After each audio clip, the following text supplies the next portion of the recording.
মঙ্গলবার রাজধানীর diploma engineers ইনস্টিটিউশনে Dhaka বিভাগের কর্মশালার আয়োজন করে বিএনপি।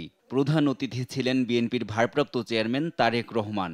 এ সময় স্থায়ী কমিটির সদস্য গয়েশ্বরচন্দ্র রায়সহ অন্যান্য নেতাকর্মীরা উপস্থিত ছিলেন। ৩১ দফা কর্মসূচি সফল করতে জনগণের সমর্থনের প্রয়োজন, তাই ৩১ দফাকে ঘরে ঘরে নিয়ে যাওয়ার আহ্বান জানান বিএনপির ভারপ্রাপ্ত চেয়ারম্যান তারেক রহমান। আগামীর যে কঠিন নির্বাচন, সেটি জনগণের সমর্থন নেই, সেই নির্বাচনের পুলসারাত যাতে আমরা পার হতে পারি সেইভাবে নিজেদেরকে প্রস্তুত করুন।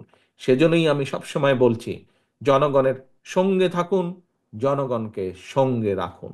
এদিকে সকালে রাজধানীর বিএসএমএমইউ হাসপাতালে ডক্টরস অ্যাসোসিয়েশন অব বাংলাদেশ ড্যাব আয়োজিত বিজয় দিবস উপলক্ষে আলোচনা সভা ও গণঅভ্যুত্থানে আহতদের মাঝে আর্থিক অনুদান প্রদান করা হয়। এতে অংশগ্রহণ করেন বিএনপির স্থায়ী কমিটির সদস্য আমির খসরু মাহমুদ চৌধুরী এবং অধ্যাপক ডাক্তার AZM জাহিদ হোসেন সহ দলের অন্যান্য নেতাকর্মীরা।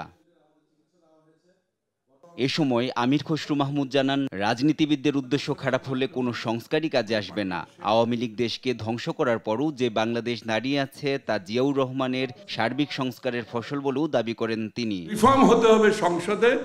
৩১ দফা আমরা আগামী দিনে জনগণের ম্যান্ডেট নিয়ে জাতীয় সরকার গঠন করে আমরা সংসদে আগামী দিনে পরিপূর্ণভাবে আমরা ৩১ দফা বাস্তবায়ন করব ইনশাআল্লাহ। এদিকে দুপুরে রাজধানীর নয়াপল্টনের বিএনপি কেন্দ্রীয় কার্যালয়ের সামনে বিএনপির জাতীয় নির্বাহী কমিটির সদস্য জামাল শরীফ হিরুর গায়েবানা নামাজে জানাজা অনুষ্ঠিত হয়েছে।